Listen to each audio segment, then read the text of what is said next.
Welcome to CannaWeek, brought to you by New Frontier Data, where we deliver the week's top headlines in cannabis and hear experts weigh in on the impact they're having on the industry. I'm your host, Heather Wickline. Okay, so before we get started, if you are loving this podcast, please be sure to like, subscribe, leave us a 5-star review, and share this episode. So today we're going to be talking about taking a look at the growing normalization despite stalled legalization or legislation, sorry. And I have to say, before we get started, we've been doing this podcast for a couple of years, and I'm always blown away at the experts and leaders in this industry that are willing to give us their time so graciously and sit down with us. And today is no different. So I could probably just on the brief, internet stalking I've done, I could probably fill this entire show with all of your accolades and everything that you've been profiled. And I mean, you're absolutely everywhere. But I will tell you that I thought this is very interesting, that you are best known for being the world's first full-time marijuana rights editor for a major American newspaper. So that's amazing. But today he is founder and CEO of Grasslands PR and marketing agency. Please welcome Ricardo Baca. Thank you, Heather. It's great to be here with you all. We're thrilled. And as always, I'm pleased to welcome back our leader of our amazing research team, Mr. John Kagia. Delighted to be back. Thank you. So Ricardo, it's so interesting. So I know you went to school for journalism and you were a TV critic, and then it seems like you went to the Underground Music Festival or Music Showcase. Tell us about how you kind of got into all that. That's amazing. I was always a journalist. So I did go to journalism school, was a arts reporter, television critic, pop music critic, entertainment editor. I had a great run, but all throughout that time too, I always found that I had this strange, at least strange for a journalist, entrepreneurial bent. And so I was always starting new projects, new blogs, new microsites, and new festivals. And so, I founded the Underground Music Showcase here in Denver. It's entering its 21st year, coming up at the last weekend of July. It's always the best time to be in Colorado, 200 plus bands all over the Baker neighborhood, where actually Grasslands is also located. So it was a wild ride up until the marijuana editor job came along in 2013. That's amazing. You must be a legend. And you're still in Denver, so that's great. So what made you kind of go into marijuana? Like, what made you jump at that? Well, I was approached by the editor-in-chief actually back in 2013 to cover the implementation of the market. And so the editor of the Post at the time, his name was Greg Moore, a very thoughtful journalist, Pulitzer judge, formerly of the Boston Globe. And he just recognized the double standard that existed in traditional media at the time.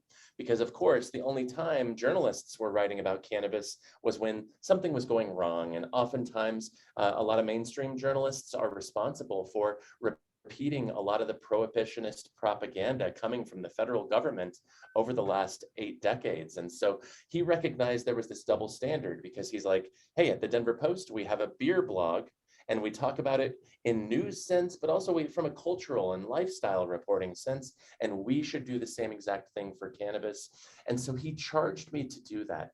And so I created a standalone news vertical called The Cannabis. We did a lot of groundbreaking reporting. We treated this like the legitimate industry it was and is. We did investigative reporting, holding industry and regulators accountable. And we also had a lot of fun. I hired 3 or 4 pot critics. I hired a cookbook author to come in and write recipes about cooking with cannabis, columnists talking about parenting while being a cannabis consumer in a really complicated era.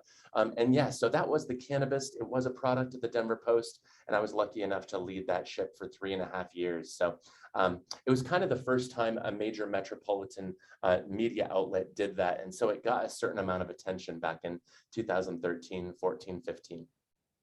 Amazing. So Grasslands, you call it a journalism-minded agency. Talk to me about that. What does that mean? Well, you will only ever find one journalism-minded agency in the world, and that is us. This is really a construct I was developing in my last few years of journalism, just recognizing that PR was pretty broken. A lot of the PR that I've seen throughout 24 years of journalism, I just found it really lazy and uninspiring. And I just wondered, can this be done differently? And so I started talking to some friends who were hiring marketing agencies themselves. And I found that they shared my sentiment that it was uninspired and they were not getting the work they needed out of these marketing professionals. And so with that knowledge, I was truly inspired to head out on my own and create a different kind of agency because of course I could have started a PR marketing agency. I could have joined a marketing agency, but really I wanted to start from scratch and start something that was founded in the tenets of journalism. So we're talking not only, being ethical and being cognizant, but also being very content forward, approaching deadlines from the perspective that these things are not to be missed, and also maybe making sure that like all communications channels are always open, developing those relationships constantly with your clients, but also with the media, and really taking into consideration the many constraints and challenges the modern media is under in 2022 America. So we've really approached this from a different perspective and found some success with it too. Amazing. John, any questions you have? I know you know Ricardo, so. Well, just a point of feedback. I remember when the cannabis spooled up. So I'd started looking at the cannabis industry about 2011. At that point, it wasn't from a professional context, just as a data junkie that saw something really important happening in terms of a social movement that looked like it'd be transformational in American society. And so, but at the time, it was just such a hodgepodge. You didn't know there was very little good information out there. And a lot of lazy writing, a lot of stereotypes and double entendres, the puns about pot smokers as they've been stereotyped and characterized. And so when the cannabis emerged in 2013, that was actually one of the first times I looked at this and said, all right, so if there's room for professional journalism here, there's room for the kind of work that we do. And so I just a shout out to Ricardo, because that was a really affirmative moment as we began kind of exploring how we might get into the industry, that, where great ones lead, others follow. And I think Ricardo has been case exemplar for that for this industry. Thank you, John. I appreciate that. And, it really, I pay tribute to my former colleagues at the Post, who really just helped us bolster that site with legitimate journalism. And of course, we need the activist journalism that has always been there, right? The High Times of the world, they've been around for 45 years. And at the same time, they are not traditional journalists, and they're not looking to hold anybody accountable, especially the industry. And so that is important to have those traditionally trained capital J journalists out there doing that digging and making sure that we're protecting everybody from a perspective of public health, good governance, and beyond. Yep. Amazing. Well, moving on, New York Times reported cannabis events come out of hiding in New York City. So while legalized sales are still on the horizon, some businesses are trying to connect with the public. So conferences with vendors and expos give individuals the opportunity to see kind of what the buzz is about. So Ricardo, what kind of role do you think these operators, play in normalizing cannabis for the broader population? Oh, it's huge. And frankly, we need to see a lot more of it. And it doesn't appear to be like there's a lot of room for this within most state and provincial regulatory frameworks. But yeah, in order to truly normalize cannabis, we do need to bring it out of that closet. And this has been a glaring omission in terms of how we've been approaching this conversation about normalization, primarily because of that lingering stigma. And when you talk to people, you're like, how many bars are open in your town or in your city? And it's like so many that we can't even count. And it's like, okay, cool. So let's do the next logical step and give cannabis consumers a place to socially consume and communally get together and be together around this, which happens to be our substance of choice. Right. And it's like kind of enough with the pearl clutching. it's not so bad. John, what's your take on that? So, there's so much both potential opportunity and impact that we think that the advent of social cannabis spaces, social cannabis consumption spaces are going to have in American society. So one is just from the consumer's experience standpoint. We know from our consumer data that the majority of consumers still are more likely to consume on their own than with others. And that's largely a function of cannabis being illicit. So even those who consume socially tend to consume socially in very narrow contexts. You've got your small group of friends that you'll be consuming with, but they just haven't been fora, at least up until very recently with the larger type festivals, where you can go and be part of a community of people who are all kind of brought together by cannabis. And I think one of the things that's interesting about the role that we think that social lounges will play, one is that they have a hyper-local nature. So people are going to be coming in from their neighborhood to be in these environments. Two, when we look at the cross-section of who consumes cannabis, we think it's going to attract a really interesting kind of diversity and cross-section of people that in most cases probably wouldn't end up being in the same room in many other instances. So I think there's an idea of creating community in a way that that is unique to cannabis, because you have such a broad representation of people whose lives may not cross in any other context, but for their shared passion for cannabis. And then third is this catalytic effect of the transition from a life lived in the shadows to being open and willing to be a consumer and be observed consuming in public. And we think that unshrouding of the cannabis consumer's experience is going to be really transformational for a lot of consumers who, one, have thought that, you know, their experience was really unique and isolated, and they thought that they were very special in terms of being, you know, having a very particular type of experience, and them coming out and realizing, hey, there's a lot of other people who look like me and consume like me, even though they may not look like me, or who approach cannabis the same way I do. I think that's going to be really important in accelerating the normalization of cannabis, in quickening the confidence that cannabis consumers have to be themselves out in public, and to dissolve this latent stigma and presumption about who the cannabis consumer is. I think the communities you're going to see start forming in these lounges, particularly the ones that are well done and do a good job of attracting members of the broader community writ large, I think it's really going to challenge some of these entrenched stereotypes around who the cannabis consumer is, and do it on Main Street. So to challenge the broader American conversation around what this community looks like, and what binds them. So we think it's going to be catalytic, and really excited to see what happens as these types of spaces start to gather momentum. Yeah. And just to kind of piggyback, if you don't mind, Heather, John, I think it will be very illuminating to communicate to us who these consumers are, but also how they operate in these spaces, how they exist in these spaces, because I think we can't help but be just generally ignorant about what this is going to look like. I mean, sure, we know what the coffee houses look like in Amsterdam, and I've been fortunate enough to be in a lot of consumption lounges in San Francisco, Toronto, and beyond.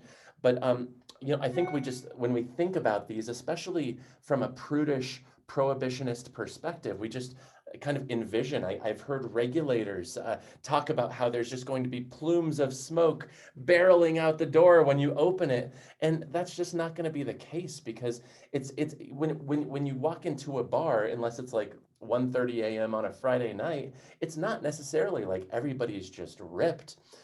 You know, a good example is Barbary Coast in San Francisco.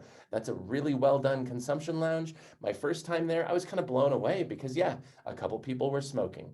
A couple people were hitting their vape pens. Somebody had rented a Puffco Peak, and another table had rented a Volcano. And there multiple people there just doing work, writing in journals, writing on their laptops, alone, very solitary. There was a couple on their first date, and it's so important to recognize that this is going to very much resemble a bar, but even a coffee shop, because of course, cannabis is such a vastly different substance than alcohol. So I think it's important to kind of reset what the cannabis consumer looks like too, and how they behave in these kinds of spaces.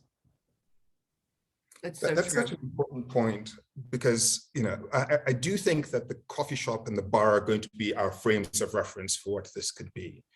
But I suspect that we're going to see a Gen 2.0 begin to evolve. So I think the first tier are going to look very much like either the European coffee shop model or look very much like your neighborhood bar. But what I'm curious to see as these begin to evolve is how the spaces evolve to reflect the different ways in which cannabis can be used. So, for example, you would never have a fitness-oriented space that's alcohol, where you're serving alcohol. Those two just are incongruous. But you can certainly do that with cannabis, create a space that aligns kind of fitness or wellness with cannabis, and have that be the consumption space, but perhaps that is focused on yoga or meditation or. I was going to say yoga seems ideal. Absolutely. I think that the idea of the religious experience, the connection of cannabis consumption and faith, lends itself to spirituality focused spaces and consumption. So absolutely think that the tier one will be kind of the bar or coffee shop focused model. But I think where things start really getting creative is once you start building out the breadth of human experiences that intersect well with cannabis, and whether it's fitness, music, food, intimacy, religion, the options start to get really interesting about what you're bringing people to do and how they can amplify or elevate their experience that they might be doing in other spaces with cannabis in this particular forum. I think that's going to be an interesting thing to watch. Yeah, I couldn't agree more. And oddly, we have a client here in Denver. I'm coming to you from Denver, Colorado, but they're the 420 Hotels Inc. They're looking to expand, but for now they have a beautiful historic boutique property here in Capitol Hill, Denver. They've cleared all of the regulatory hurdles for the cannabis part of being legal consumption space eventually, and now they're moving on to the construction and the build out. But their primary goal is to create, of course, that space, but that also that community, recognizing that sometimes people want to party and sometimes people will want to do yoga. And Chris Chiari, the owner over there, is very much building out a space that can be malleable for both, and even whatever else is to come down to the pike in V2, V3. Well, speaking on just your the experience, what are your thoughts on the BYOC gathering at the immersive Van Gogh exhibit, like on the kind of those organized events? We saw a lot of the BYOC model in the early adult use days in Colorado, so 13, 14 especially. And I think it's smart and pretty much necessary, especially because the existing regulatory infrastructure around sales is so rigid. I can't wait until we're about to see the rollout in this year, 2022, in the city and county of Denver, of on-site consumption spaces. And of course, we've been waiting for this for so long. So you will be able to buy your cannabis and then walk right into the consumption lounge and consume. And that's where we need to be. But until we get there, the BYOC model, there's no problem with that. Of course, some of the venue owners don't like losing that control. They're not divvying out that substance to you like they are in bars and restaurants, where they can kind of control your experience and how you might affect the vibe of the restaurant or the safety of others around them. So I think that's ideal that we have on-site sales. But in the meantime, I mean, you look at how challenging it was to even offer curbside sales in Michigan, Illinois, Colorado at the beginning of the pandemic, primarily because you were moving that sale outside of a structure. And that was immensely challenging, but we need to be able to go further. And we all know that there's immense double standards at play here. We're allowing every other regulated adult use industry to do things in a different way, and we will eventually get there, especially when you just look at some of those basics, because we're still seeing nearly 80,000 Americans die every year from alcohol-related causes, and that number is still zero for cannabis. And that's, of course, according to the CDC. So the more we align these kinds of opportunities and restrictions and regulations with the reality of these substances that we're dealing with, whether it's tobacco or cannabis or alcohol, the more we will see that open up, and we can get away from BYOC to on-site sales, and ideally we can do both. Well, you brought up how, during the pandemic, how that changed things. And I do want to jump over to the Rolling Stones article that you wrote on how COVID-19 impacted cannabis culture and consumption spaces. So talk to us about, I guess it said, what do lingering pandemic fears mean for this new market segment? So talk to us a little bit about this article, because this is very timely. Yeah, this was my last column for Rolling Stone. It ran last month. And the point that I just wanted to dive into was, when you think about March of 2020, at that point, right as COVID was marching toward the US and becoming more of a significant concern, we were really starting to see some momentum in some of these newer emerging state markets, allowing consumption spaces and these lounges that we're discussing. And a lot of that momentum, of course, was crushed and very much postponed because of how this virus spreads virally, and it makes sense. And I think that we do need to rethink the consumption lounge model slightly, especially because COVID's not going anywhere, even if we are entering this endemic phase. But that's what I wanted to kind of dive into in there. One of the things that really was so enlightening to me when I really got into cannabis, because I wasn't a cannabis consumer for very long before I got the cannabis reporter job at the Denver Post. And one of the things that has really engendered goodwill to me and others is that whole model of sharing is caring. And it is it really makes sense when you think about all the concerts you've been to and you've never met the guy standing next to you, and yet he is passing the joint your way.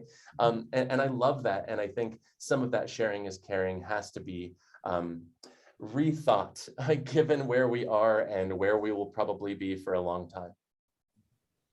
Yeah, John, you and I have talked about this. The whole puff, puff, give is not really an option anymore. What is your take on that? Yeah, totally agree with Ricardo. The part of what the pandemic has done in a weird way is almost desocialize cannabis. So you find that, particularly amongst networks where you don't know the people particularly well, you can be a little more hesitant to be hitting a product that has been going around a room with 200 of your closest strangers. But I think there's two kind of opportunities there. One is just rethinking the product landscape. So, for example, say rather than buying one gram joint that goes around the room, buying 4 quarter-gram joints and everybody gets their own. It still remains a social experience, but everybody's consuming the individual product versus it being a truly shared kind of drinking from the same cup type of experience. Two, you're seeing a lot of innovation around say things like magnetic tips or removable tips. So you're still passing the joint around, but everybody's smoking from the same mouthpiece, kind of like you might do in a hookah lounge. These kind of products might have been eschewed as, what you don't like me, you think I've got cooties pre-pandemic, but I think you're seeing them fly off the shelves now because people do want to maintain that social experience, but are a little more sensitive about drinking from the same chalice. So it will be interesting to see how long the resistance or the hesitance to smoke out of somebody else's mouth, so to speak, will linger as we go through this next wave of the pandemic being endemic. But we think there's a lot of opportunity to create a middle ground, either in smaller package sizes, smaller product sizes, where everyone is consuming individually, but in the same setting, whether it's attachments or peripherals that allow people to drink from the same chalice, but without that risk of sharing mucus. And all of this is kind of innovation that's happening in real time. And candidly, we think consumers they're experimenting with this as we go along. We'll see over the next couple of years which path will become more dominant. You don't go to a lot of alcohol environments where people are drinking from the same cup. People aren't passing around a can of Budweiser in a room. And it remains to be seen whether cannabis will evolve to being a little more of a segregated experience, but in a shared environment, or whether there'll be a lot of kind of product innovation that allows for the shared product, for a continued shared product, without any of the health risk that might be associated with the highly contagious disease. It's so true, John. One of my friends has a hookah style device for one of her vaporizers that specifically works with concentrates. And it's amazing. She'll throw a 1/4 gram of live resin in there. And then this hookah device it's like an octopus. It has 5 poses. And yet, just like if you're at the hookah bar, you keep your thumb over it, and then when it's your turn, and it's such a joy, because I think cannabis, it has to be shared. It's such a delight to be shared. To your point, most people don't. Most people consume at home. Absolutely a result of prohibition and lots of bad decisions. But when we hang out with that specific friend and have access to that, it's just such a treat, because otherwise we're kind of on different pages.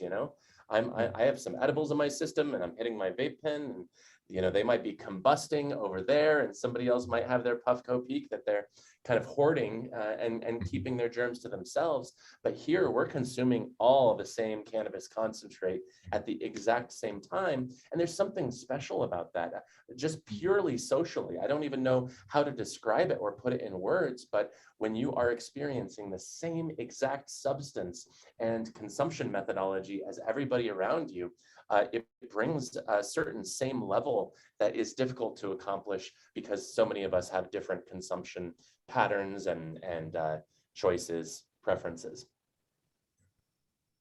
That's so true. Well, what do you think the next thing that's going to happen for these consumption lounges, or what do you think? What are your predictions for 2022? Oh, well, I see where we're going in Colorado, certainly. Having that on-site retail aspect is going to be really transformative. Of course, they have that in San Francisco, and that pilot program, from what I can tell, has been immensely successful. And I point to it regularly when I'm talking to regulators or law enforcement who are trying to poo-poo on this and say it's a bad idea. But I think they've shown really tremendous leadership. But then I would also look to what happened in Toronto years ago. I was lucky enough to meet a guy named Damien. He was a journalist with Vice, but he was also the frontman of a great punk band that I love. The punk band, excuse my language, it's called Fucked Up. Great punk band, by the way. But I showed him around Denver when he was here, and he showed me around Toronto when I was there. It took me to 5 or 6 consumption lounges. And one trend that I saw there that I loved is that each one had its own niche. We started out because we were hungry at a consumption lounge that was known for grilled cheese sandwiches. I think they had 15 grilled cheese sandwiches on the menu. That's all they sold, grilled cheese and chips. You took it upstairs, you did your thing. The next one we went to, since we had a nice buzz and a full belly, we went to a place that had comedy shows and rock shows there. And that was really wonderful. It was built around a stage. It was a great vibe, very much like a rock club. Well, it was a rock club. I think we're just tested or trained to not think of these things in traditional circumstances. And each one that we went to just had a completely different vibe and aesthetic and audience that they catered to. And I just found that really special. And I think, of course, we're going to see that more and more, especially as we move to that 2.0 phase that John mentioned earlier, because, yeah, it doesn't have to only be a nighttime kind of thing. It can be, hey, let's go grab brunch, or let's go grab yoga and then brunch. And, you're going to the consumption space, at 10 a.m. on a Sunday morning, which I think is vastly necessary. Yeah, that sounds like heaven. What are just out of curiosity, you were saying you were talking to law enforcement and regulators about why they said the on-site sales, they don't want it. What are their reasons for why they think it's a bad idea? It's all fear, Heather. I mean, it's the same thing about delivery. It's the same thing about so many aspects of the cannabis industry, including the foundational growing, processing, and retailing. But when you go outside of that to some of these secondary licenses like delivery and consumption spaces, it's just fear. I think especially law enforcement and regulators are concerned about what will happen when we open a consumption lounge, and then people are going to have to get home somehow. Hey, well, those stoned people are going to be driving their cars home, and completely ignoring the fact that there's 15 bars within walking distance from that consumption space. Of course, the double standard comes back, but we see the same thing with delivery in a lot of these emerging markets and a lot of the heritage markets. I mean, Colorado just got around to delivery in the last 6 months, primarily because of the stigma and the fear I talked to a lot of law enforcement and regulators about that, specifically because they were really concerned about these delivery drivers carrying around all the cash and carrying around all the product. And that's why we really need these pilot programs, this leadership, because in the same way that Colorado was that first of its kind adult use program, the first of its kind ever regulatory infrastructure for a recreational cannabis market, and we showed tremendous leadership there and passed that Colorado model to be implemented in different ways by other states and provinces. The city of San Francisco has done a fantastic job with consumption lounges, and the state of California has done a really exemplary job of showing us how cannabis delivery can be a very normal functioning part of our ever increasing delivery economy. Again, if Drizzly can exist, then ease absolutely needs to exist. Right. I feel like it's just kind of common sense when you say, like, getting home from a consumption place doesn't differ anything from getting home from a bar. It makes literally zero sense. And I think that you'd be a lot less of an aggressive driver after consuming. I think it's actually one additional distinction, because we've had this conversation with like the DCPD, and most law enforcement will tell you, 1 a.m. to 3 a.m. in most places where bars close at 2 is the worst time of night. You've got people piled up in the streets. That's when you're most likely to have these kind of spontaneous conflagrations that happen. And anybody who's been on U Street or been in DC at closing time just has seen these things happen. You're not going to have people spontaneously bursting into fights as they're walking out of a consumption lounge. I mean, just the social orientation, the physiological response of people's to cannabis is fundamentally different. And so we have become so accepting of some of these negative outcomes that come with an alcohol permissive society. We think it is normal that people will start fighting outside bars at 2 a.m. or hooting and hollering and causing all sorts of pandemonium. And these are quite likely things that you're not going to be seeing outside of social lounges. So we have always found it ironic that there's so much fear around this, but when you actually sit down and think through systematically how different a consumer who's used cannabis versus somebody who's an alcohol might react and might behave, it's night and day, and the proof will be in the pudding. So to Ricardo's point, these test projects will, I think, likely demonstrate that the sky is not going to fall. And that's going to be really important in leading more jurisdictions, on both law enforcement and legislators, to realize that some of these fears are grossly overblown.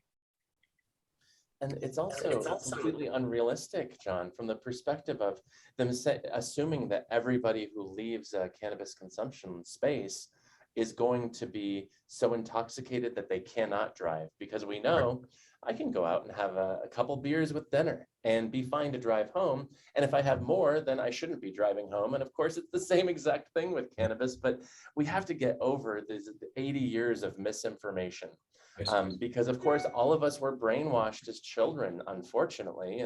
Even if we had those progressive parents who told us, oh, okay, don't worry about that whole just say no nonsense. It was pervasive. It really was everything. When I gave my first TED Talk years ago, it really was encouraging everybody in the audience and everybody watching that video to kind of push that Control-Alt-Delete button inside your head, because chances are everything you learned about cannabis or weed or marijuana in your school and your formative environment was wrong.